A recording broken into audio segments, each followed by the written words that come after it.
Baik, berjumpa dengan saya di mata kuliah Arsitektur Sistem Informasi ya. Jadi ini adalah pertemuan yang pertama.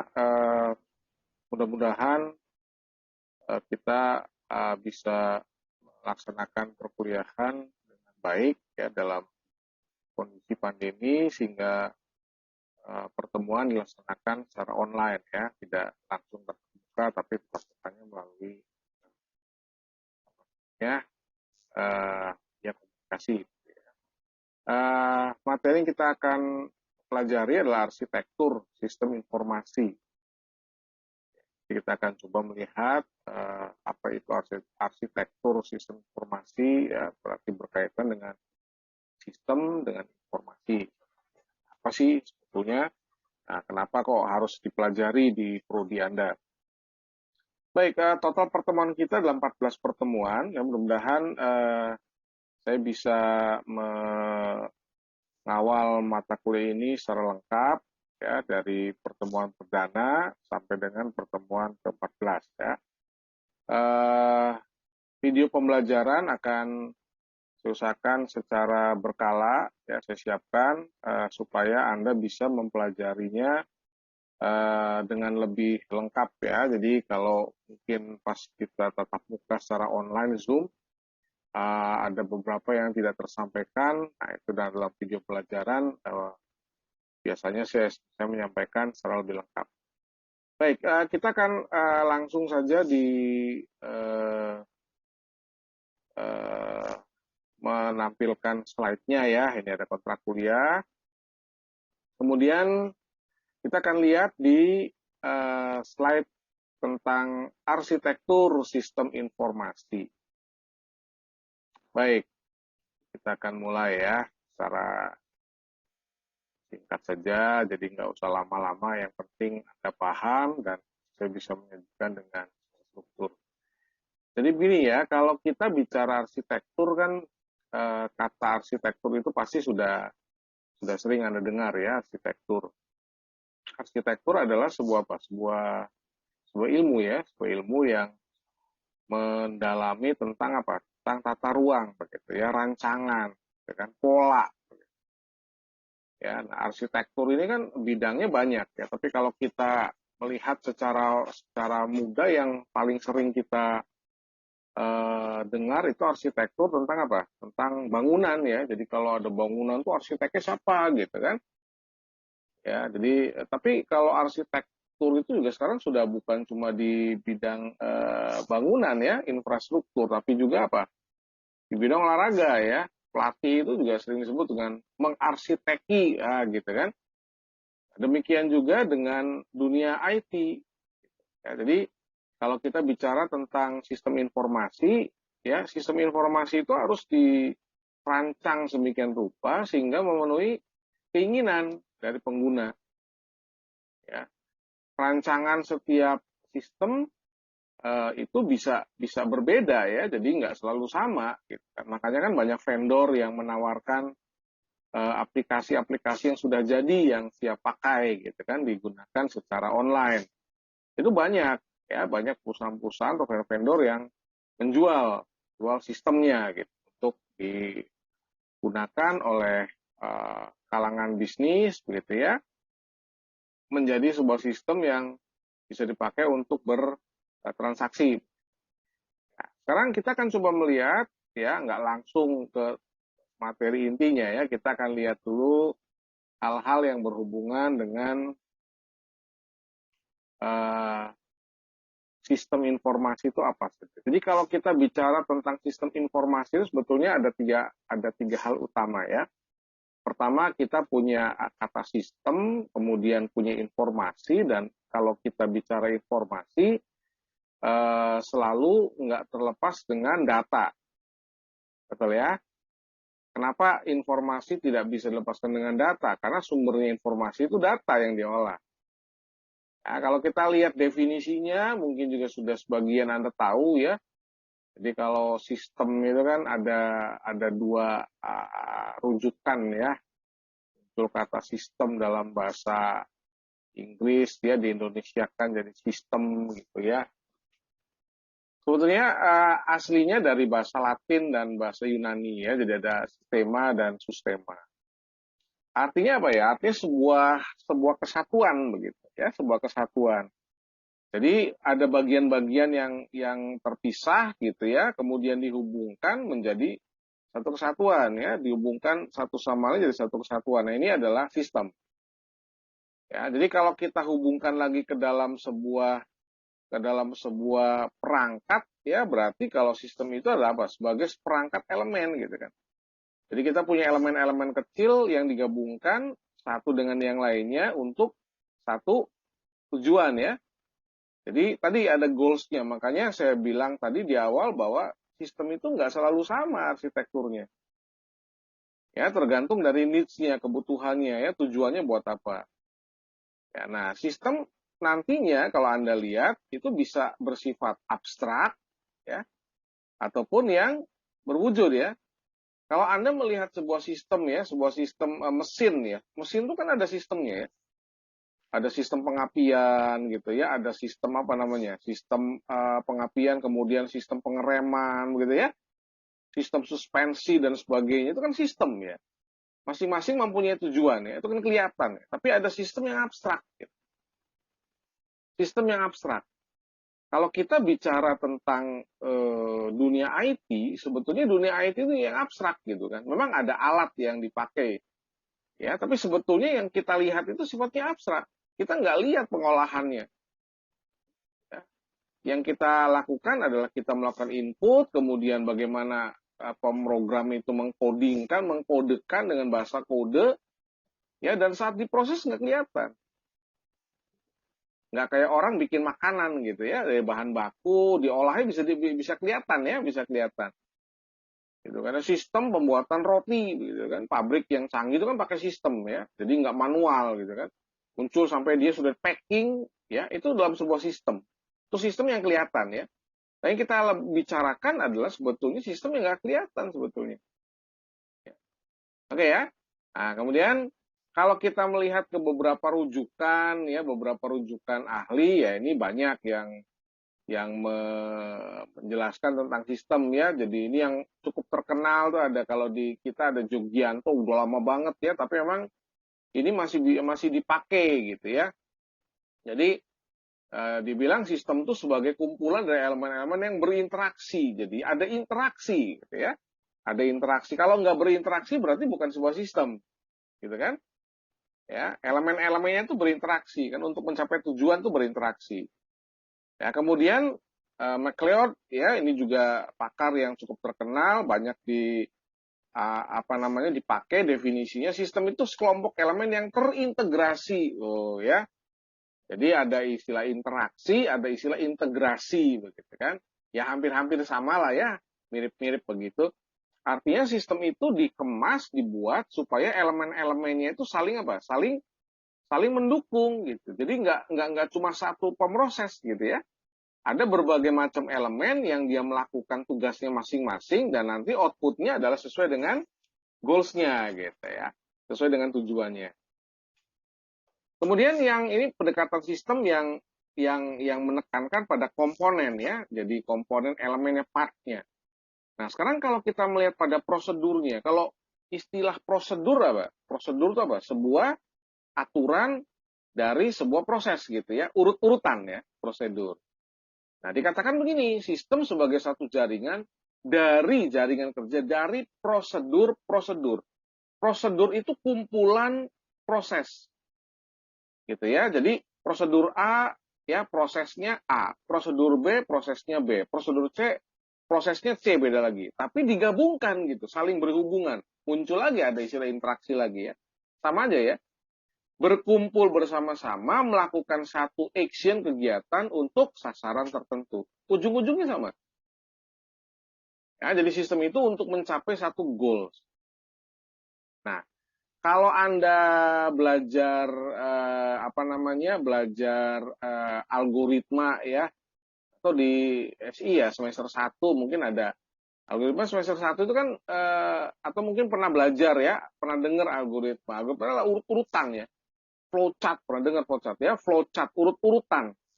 tahap-tahapan gitu kan. Jadi kalau saya mau saya pengen bikin Indomie misalkan ya, mie goreng sorry ya. Indomie kan merek gitu ya, mie goreng, mie instan. Ya, nah, caranya bagaimana? Caranya? Ya banyak ya tahapannya kan. Siapkan kompornya, siapkan tempatnya, mie instannya, mungkin ada topping-topping dan sebagainya. Kemudian bagaimana urutan cara membuatnya dan sebagainya, itu merupakan prosedur. Jadi kalau kita lihat prosedur itu merupakan urutan yang tepat dari apa? Tahap-tahapan instruksi. Makanya kalau kalau orang bikin bikin aplikasi itu ada urutan-urutan instruksinya ya. Ini dulu, kemudian lari ke sini dan seterusnya gitu kan. Ya. Yang menerapkan apa? What, apa yang harus dikerjakan, kemudian who, siapa yang mengerjakan, ya, when, kapan dikerjakan, dan how, gimana cara mengerjakannya. Itu menurut Jogianto. Paham ya, saudara ya? Ini prosedur istilahnya. Nah, kalau kita boleh simpulkan dari penjelasan-penjelasan yang saya sampaikan tadi bahwa sistem itu sekumpulan apa? Sekumpulan elemen yang satu berinteraksi, harus ada interaksinya ya. Gitu kan? Isinya apa? Isinya prosedur gitu ya. Dengan maksud yang sama untuk mencapai tujuan tertentu. Ya. Sekumpulan orang bekerja sama ya, itu maksud tujuannya harus sama.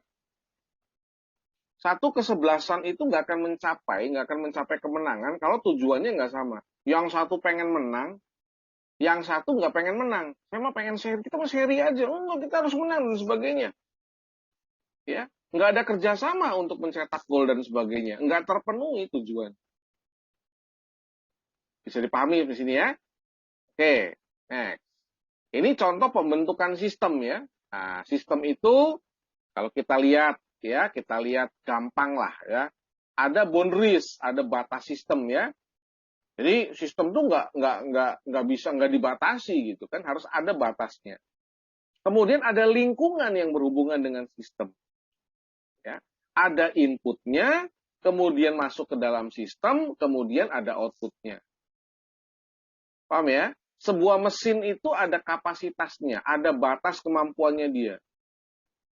Wah, gitu ya. Mesin pembuat kopi gitu kan. Contoh ya, mesin pembuat kopi itu sebuah sistem loh. Ya. Sebuah sistem kan. Ya. Mesin pembuat kopi nggak bisa dipakai untuk bikin nasi goreng gitu kan. Ya. Nah, mesin pembuat kopi kok coffee maker gitu ya. Ya, contoh ya. Ini contoh dengan sistem. Jadi kalau kita lihat selalu ada inputnya nih. Selalu ada inputnya. Sistem itu tadi apa? Kumpulan elemen yang berinteraksi kan. Artinya kalau ini di package menjadi sebuah aplikasi, ya ini sistem. Gitu. Ini sistem. Jeroannya ada apa? Ya ada urutan-urutan prosedur. Nanti bicara alat apa dan sebagainya, bagaimana metode dan sebagainya. Nah, itu namanya arsitektur. Kira-kira seperti itu nanti. Nanti larinya ke sana ya. Larinya ke sana. Oke, paham ya? Nah, ini ada model dasar sistem. Kalau model dasar sistem itu gini, kita selalu punya tiga komponen, minimal tiga komponen ya. Environment itu kan peralatannya ya. Kita punya input, kita punya proses, kita punya output. Kalau Anda belajar komputer, ya komputer itu sebetulnya alat untuk apa? Memproses. Ya, ada prosesor namanya. Sama kalau sekarang you main handphone, ya itu ada prosesornya. Oh, prosesornya yang apa nih? Ya kapasitasnya berapa dan sebagainya. Itu prosesor ya. Pemroses, bukan profesor beda ya. Prosesor. Pemroses ya. Pemroses butuh input nggak? Butuh input. Gitu kan? Kalau nggak ada input, nggak ada yang diproses kan gitu. Ada bahan bakunya. Dilakukan pemrosesan dan menghasilkan output. Apakah setelah output selesai? Enggak. Ada yang namanya feedback. Umpan balik atau feedback. Ya. Environment ini kan mengelilingi begitu ya. Lingkungan yang mengelilingi. Jadi kalau kita lihat ada mekanisme umpan balik feedback. Nah ini kan kalau di sistem informasi nanti Anda bicara bahwa setiap output itu pasti ada tujuan. Setelah muncul tujuannya, hasilnya muncul, what next-nya apa? Apa yang akan dilakukan selanjutnya? Itu namanya feedback. Output yang pertama itu bisa menjadi input berikutnya. input untuk proses yang berikutnya. Itu kira-kira model dasar sistem. Ya. Jadi bukan berarti proses outputnya kemudian dan selesai, enggak ya. Ada feedback. Jadi kalau kita lihat di sini ya, mengandung elemen ya, masuk kemudian melakukan apa? Proses transformasi, konversi, betul ya? Jadi ditransformasi kan? Ya. Orang bikin makanan itu sebetulnya apa? Transformasi. Dari bentuk satu misalkan tepung terigu jadi roti, kan transformasi kan? Melalui apa? Melalui proses. Baik, ya. Jadi outputnya adalah produk akhir atau konsekuensi yang terjadi. Artinya kita nggak bisa membalikan output itu balik lagi jadi input sebelumnya, nggak bisa. Output bisa jadi input untuk input yang berikutnya. Kira-kira seperti itu gambarannya ya. Ini model dasar sistem seperti itu. Kalau feedback aliran informasi ya. Jadi komponen keluaran dan sebagainya ya itu bisa menjadi nanti pengambilan keputusan dan sebagainya. Ini feedbacknya. Oke? Baik. Next lagi ya. Kalau kita lihat ini sih mungkin nanti bisa Anda baca lebih lengkap ya, bisa dibaca sendiri. Kalau klasifikasi sistem itu kan banyak lah ya. Tapi kalau kita lihat berhubungan dengan sistem informasi ya, sistem informasi itu sistem buatan manusia yang paling bawah kan. Jadi ada sistem yang abstrak gitu ya. Jadi abstrak itu apa ya? Nggak bisa diidentifikasi secara nyata real gitu ya. Tapi bisa diungkap gitu. Ya, bisa diuraikan elemen-elemennya. Jadi sistem yang dibentuk akibat apa? Ketergantungan ide gitu ya. Ide kan nggak bisa dilihat ya saudara ya. Ide itu kan dari pemikiran gitu kan. Ya, tapi bisa diuraikan ya. Itu sistem abstrak. Kemudian kalau fisik jelas ya. Kalau fisik jelas ya, kumpulan unsur elemen yang berinteraksi kelihatan ya. Secara fisik dapat diidentifikasi. Nah, gitu ya. Contoh mesin gitu kan. Sistem mesin itu banyak sistemnya. Ya, tadi sudah saya singgung ya. Ada pengapian, pengereman, suspensi dan sebagainya lah ya. Sistem alarm dan sebagainya banyak sekali. Ya. Nah, ada sistem alamiah ya. Ini sih just knowledge saja. Sistem alamiah adalah sistem yang dari melalui sistem terus alam ya. Jadi kalau apa namanya cuaca dan itu sebuah sistem ya, sebuah sistem. Kita nggak bisa mengendalikan. Namanya juga alamiah. Nah, kita bicara sistem yang masuk kategori apa? Sistem buatan manusia. Jadi ini yang dirancang oleh kita, Anda atau saya, gitu ya, yang melibatkan interaksi antara manusia dengan mesin. Ya, kita mengcoding kan nggak bisa tanpa alat, gitu ya. Alat juga nggak bisa jalan tanpa manusia. Paham ya? Oke, paham ya? Bahkan ada mesin robot yang bisa jalan sendiri, yang bikin orang tetap aja. Yang masukin coding kode-kodenya manusia. Nggak bisa. Bohong kalau ada mesin jalan sendiri, nggak ada. Ya, yang bikin manusia kok. Diprogram dulu, baru bisa jalan. Ya, dan ya itu saja yang bisa dilakukan. Ya, saya percaya teknologi itu berkembang terus ya. Mungkin nanti sampai saya pensiun, sampai saya nggak ada gitu kan. Tetap berkembang terus. Di era Anda kan mungkin lebih canggih gitu berkembangnya. Ya. Tapi yang namanya kecerdasan buatan, ya, saya nggak percaya bahwa nanti manusia tuh bisa manusia tuh bisa bikin manusia lain dalam bentuk ciptaan, nggak bisa. Ya, cuma yang di atas yang bisa bikin kita ya. Otak manusia itu nggak bisa disamakan dengan mesin apapun sebetulnya. Ya, orang boleh bikin komputer yang kapasitasnya iya, ya, tapi tetap sumbernya dari brainnya manusia. Paham ya maksudnya ya? Gitu. Jadi kita yang pegang kendali, makanya kita namanya brainware. Ya, ada brainware, ada hardware, ada software gitu kan? Kita bikin software, menjalankan hardware melalui software. Disitulah sistem berjalan. Aktornya siapa? Ya saya dan Anda aktornya, jangan salah. Ngerti ya? Oke. Nah, kemudian ini lanjutan ya, sistem tertentu ya, sistem tak tentu ya, ini tambahan aja lah ya. Sistem tertutup, sistem terbuka silakan nanti bisa Bisa dilihat ya, sistem tertentu yang tingkah laku yang bisa diprediksi, udah kelihatan, udah bisa prediksi ya.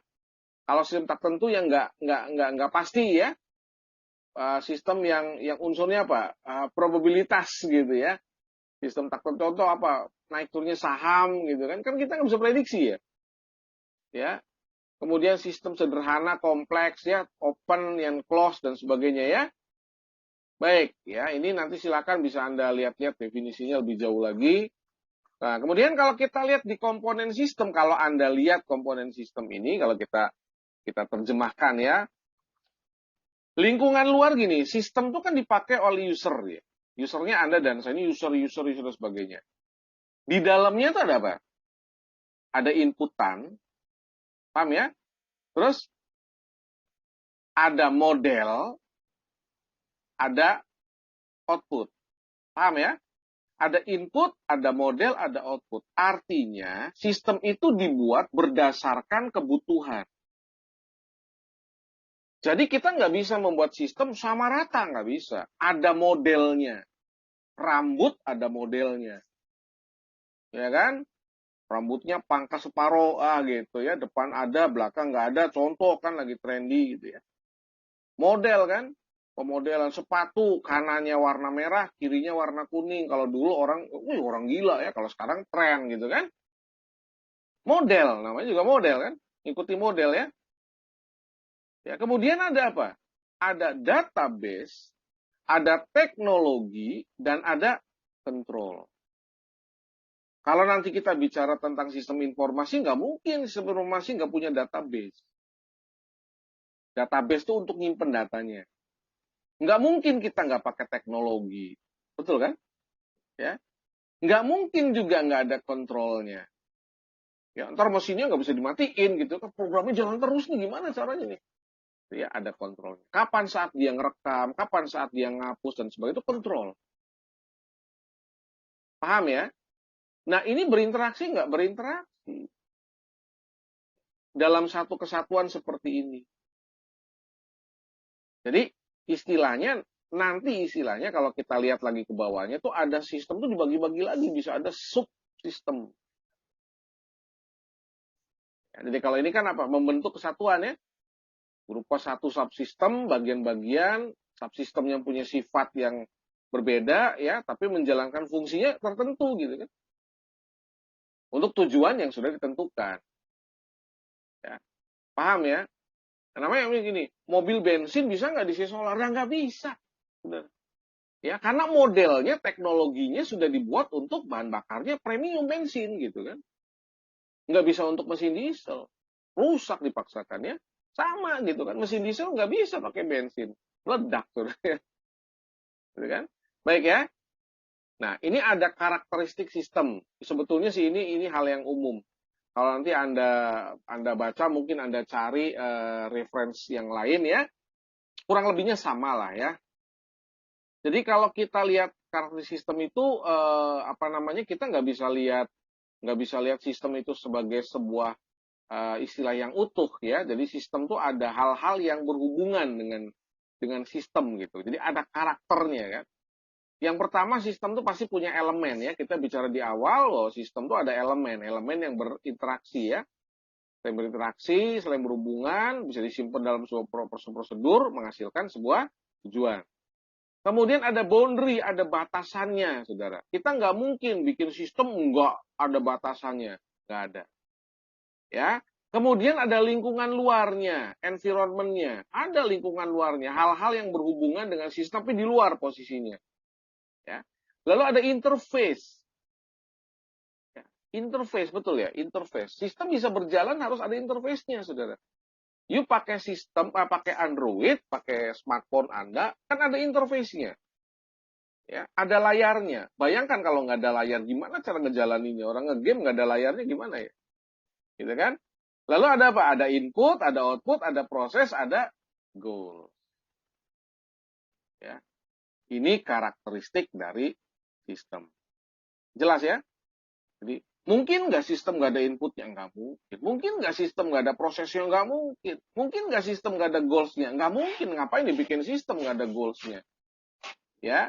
Justru based on goals itu, berdasarkan tujuan itu, itu yang menyebabkan sistem itu dibuat. Gitu. Kita bikin sistem informasi karyawan gitu kan. Tujuannya buat apa? Tujuannya untuk mendata karyawan ya. Masa kerja kan, kenaikan gaji dan sebagainya lah ya. Hal-hal yang berhubungan dengan karyawan. Sistem informasi apa? Akuntansi gitu kan. Untuk mencatat keuangan ya, cash flow dan sebagainya. Itu sistem. Tapi selalu dia memiliki karakteristik ini. Paham ya? Oke, kemudian kalau kita tadi sudah saya singgung kan, subsistem. Mobil itu nggak bisa dibuat dalam satu sistem yang penuh. Ya. Jadi kalau sekarang mobil canggih-canggih ya, dia ada komputer untuk mendeteksi gitu. Mendeteksi kalau misalkan bannya kempes, kurang tekanannya dia muncul, ada indikatornya dashboard. Itu kalau mobil yang mahal ya. Kalau angkot mah nggak ada gitu kan. Kemudian sistem oli gitu ya. Oh, kalau olinya lagi kurang gitu kan. Sistem temperatur, betul ya.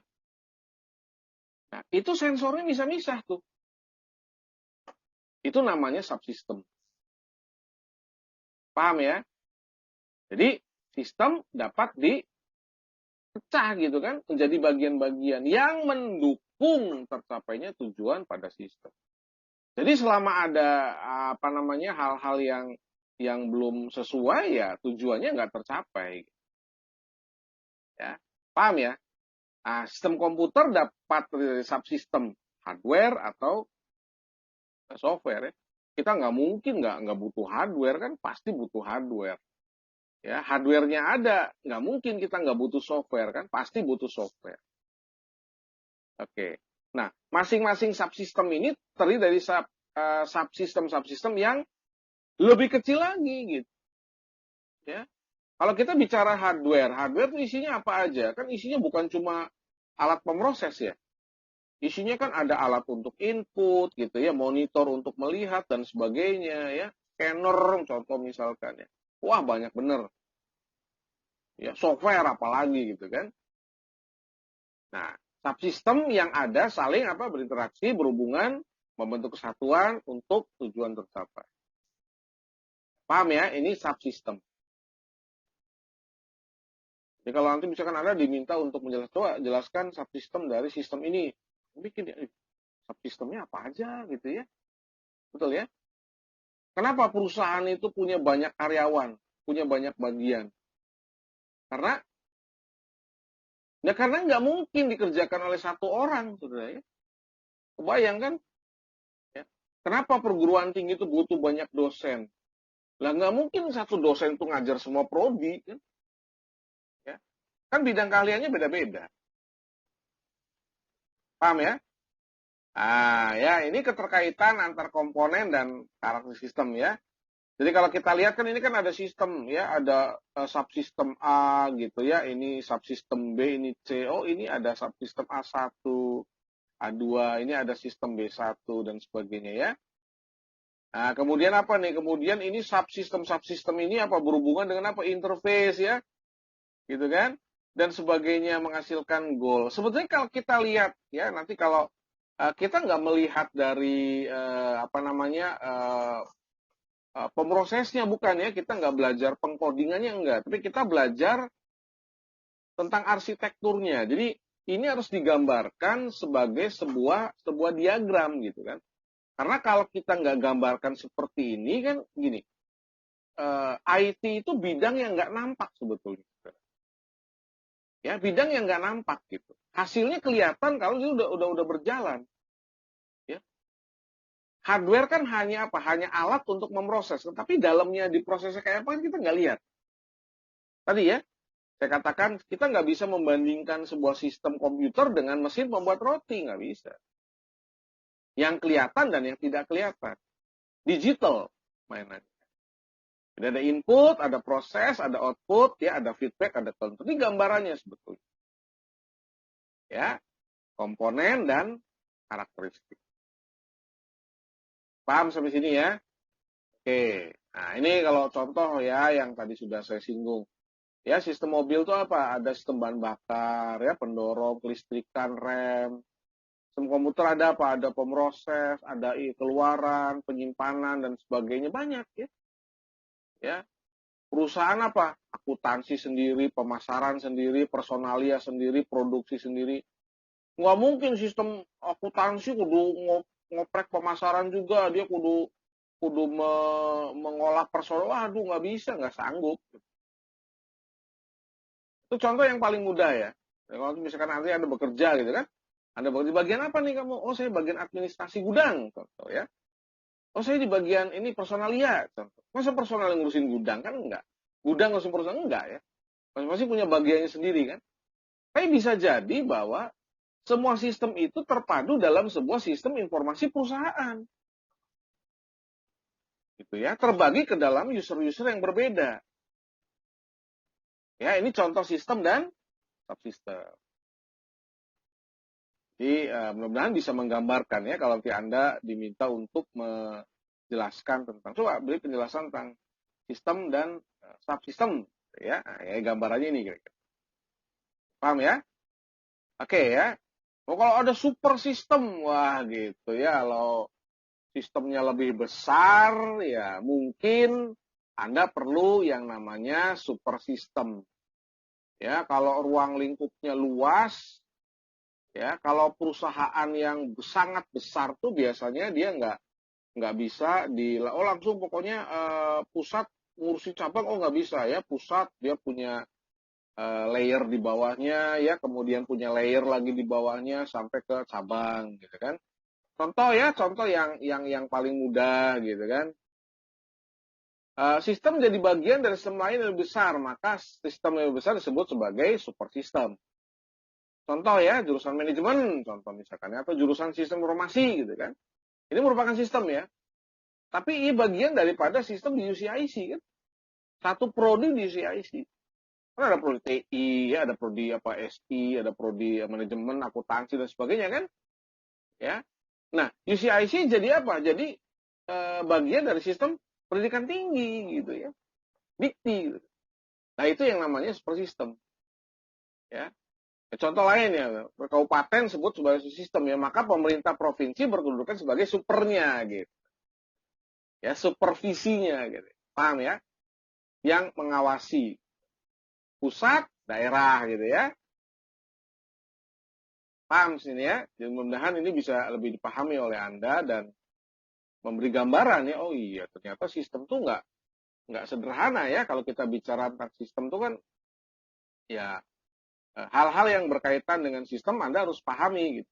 Supaya nanti pada saat kita sudah masuk ke apa yang namanya arsitektur itu kita bisa lihat, oh ternyata yang kita lihat sebetulnya bukan nggak langsung ke arsitekturnya ya, tapi pelan-pelan ya kita melihat dulu.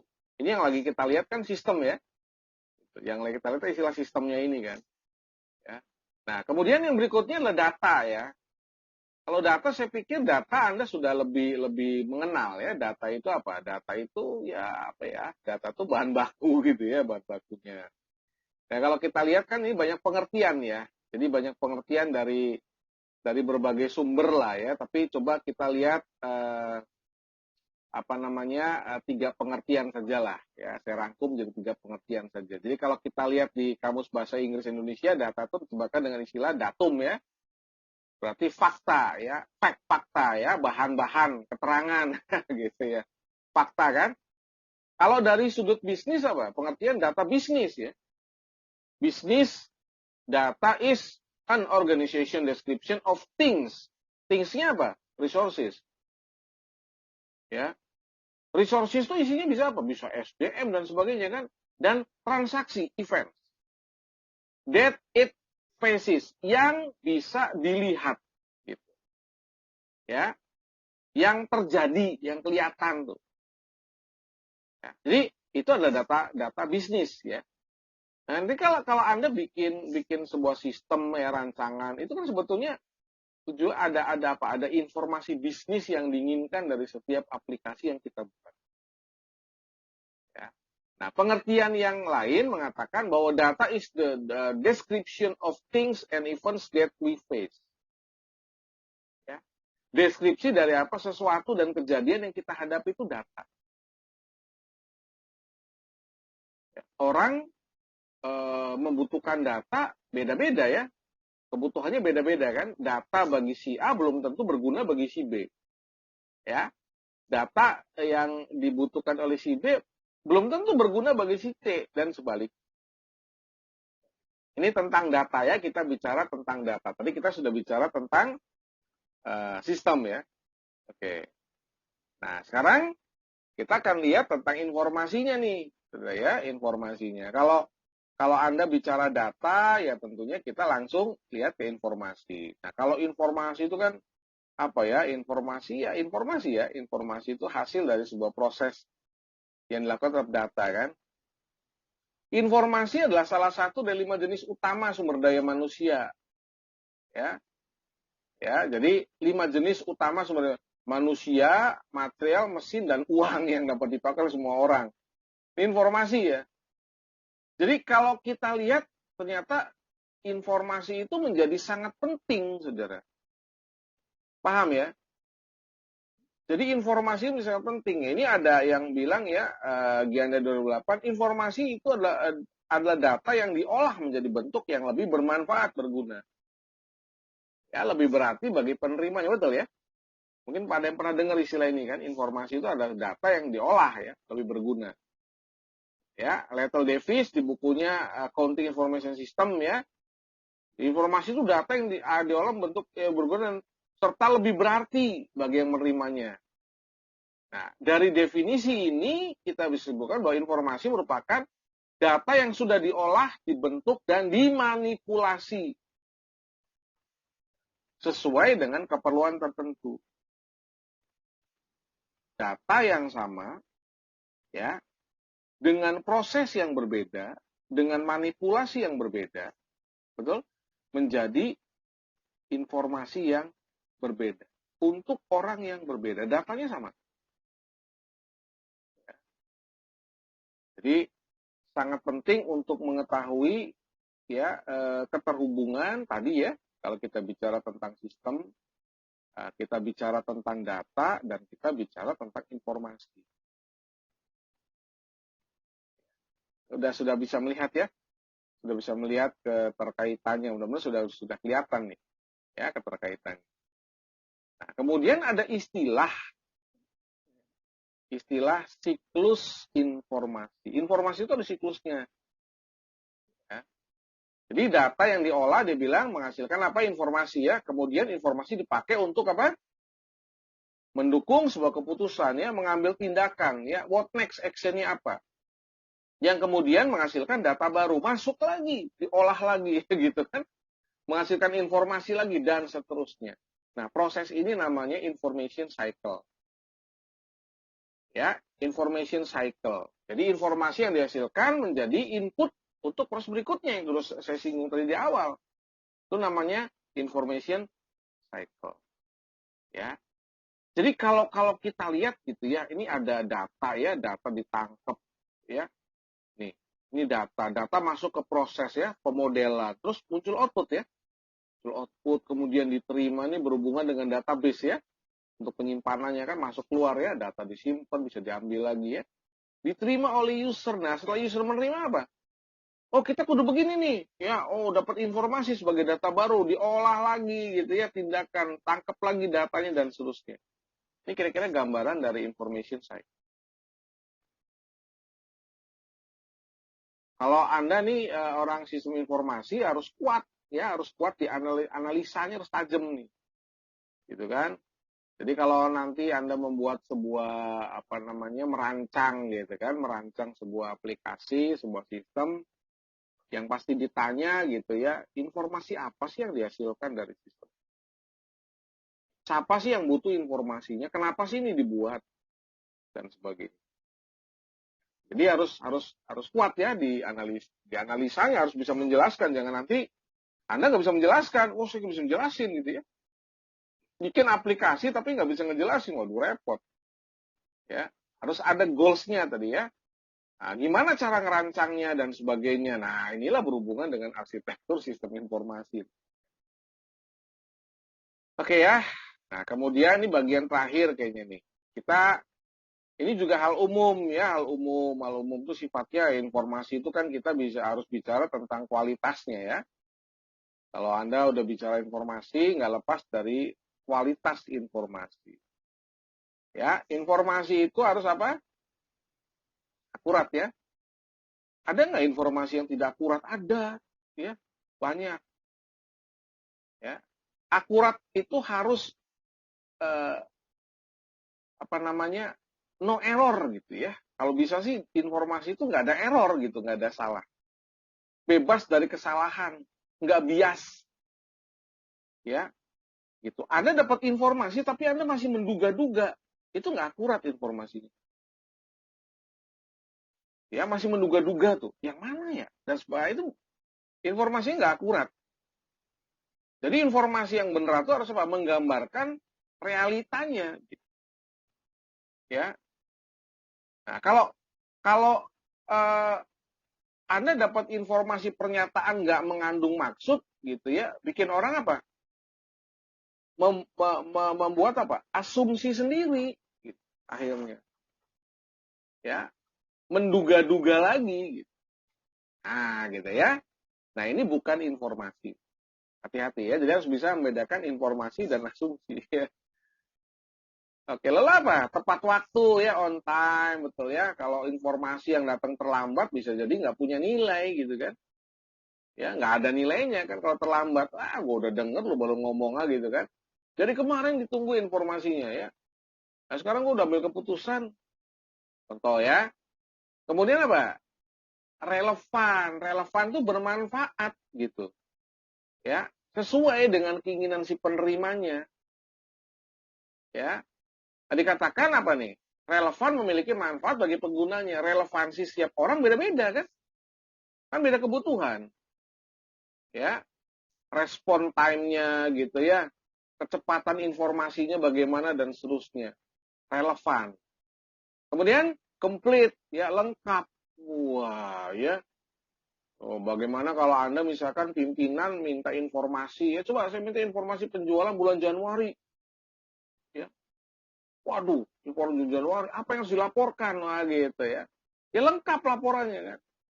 Ya, ada batasan informasinya mau yang apa bos gitu ya. Saya siapin informasinya. Jangan nanti ini kok yang ininya mana? Ini nggak lengkap. Ya, informasi yang bernilai tinggi, berkualitas dihasilkan dari apa? Satu siklus informasi dari sebuah sistem yang relatif dan efisien. Relatif tuh berelasi. Ya, saudara ya. Bergantung satu sama lain. Orang nggak bisa kerja sendiri. Laba perusahaan ya itu diperoleh dari apa? Dari bagaimana orang gudang bisa menyiapkan bahan baku dengan baik, prosesnya efisien, bagaimana marketing itu bisa menjual barang dengan cepat gitu ya, omsetnya besar, nggak banyak komplain gitu ya, betul ya. Nah, itu berkaitan nggak dengan berkaitan informasi ya, konsumen pengennya bagaimana ya, gitu kan, seneng barang yang seperti apa yang lagi ngetren, itu informasi, paham ya. Nah ya, jadi ini hal penting yang membedakan informasi dengan data ya. Nah, gini, informasi itu merupakan hasil pengolahan. Kalau tanya, ya apa sih hal utama yang membedakan antara informasi dengan data? Ya, Anda bisa jawab, informasi merupakan hasil mengolah data ya. Informasi memberikan makna, betul ya. Data belum tentu kasih makna. Ya, kemudian informasi harus berguna. Ya, jadi ada manfaatnya. Gitu. Nah, berarti apa? Data dan informasi dapat dilihat perbedaannya dari beberapa sebagai berikut. Fakta yang disimpan, ya, ada tapi nggak aktif, ya, paham ya? Jadi informasi itu ada sebetulnya kan, ya, based on teknologi, wah gitu ya, betul, dikumpulkan dari berbagai sumber, ya. Kalau kita lihat mana yang data, mana yang informasi, data tuh faktanya, ya, ada tapi nggak aktif, based on teknologi, dikumpulkan dari berbagai sumber. Nah, menghasilkan informasi berarti apa? Fakta yang diungkapkan, betul ya? Kalau nggak diungkapkan, nggak jadi informasi, kan betul? data kan keep gitu ya. Kalau tidak disampaikan ke orang lain, itu bukan informasi. Paham ya? Kemudian keberadaannya aktif. Memberikan apa? Tadi memberikan manfaat, ya, memberikan penjelasan, ya, based on apa? Bisnis sesuai dengan permintaan. Si A minta informasi ini, si B minta informasi ini, kan beda-beda kan? Berdasarkan bisnis. Ya. Kemudian ditransformasikan dari data.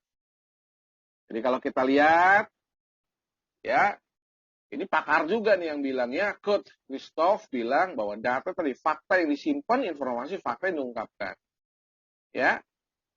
Data ada tapi nggak aktif, kalau informasi aktif keberadaannya. Ya. Kalau data berdasarkan teknologi tadi dikumpulin, kalau ini bisnis. Ya kalau data ditangkapnya dari apa aja, dari mesin scanner kayak dari apa, dari voice recorder dan sebagainya. Tapi tidak bermakna apapun kalau tidak memberikan tujuan bisnis. Bisnis itu bukan berarti yang berkaitan dengan uang doang, enggak loh ya. Ya, bisnis itu sesuai dengan kebutuhan gitu kan. Dosen butuh informasi A, ya mahasiswa butuh informasi nilai contoh ya. Kemudian dikumpulkan berbagai sumber, informasi ditransformasikan dari. Ini kira-kira perbedaan ya kalau kita bicara tentang informasi ya nggak bisa lepas dari data kan.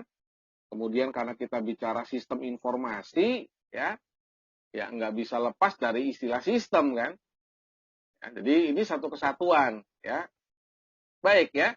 Itu yang bisa saya sampaikan di pertemuan perdana. Nah, mudah-mudahan apa yang saya sampaikan bisa memberikan gambaran tentang apa itu informasi ya, sebelum nanti masuk ke dalam hal-hal yang lebih detail berkaitan dengan arsitektur sistem informasi tadi. Demikian ya saya sampaikan, silakan memberikan komentar kalau Anda memang perlu memberikan komentar ya atau ada hal-hal yang ditanyakan dari video pembelajaran ini. Ya, akhir kata saya ucapkan Assalamualaikum warahmatullahi wabarakatuh ya, salam sejahtera untuk kita semua.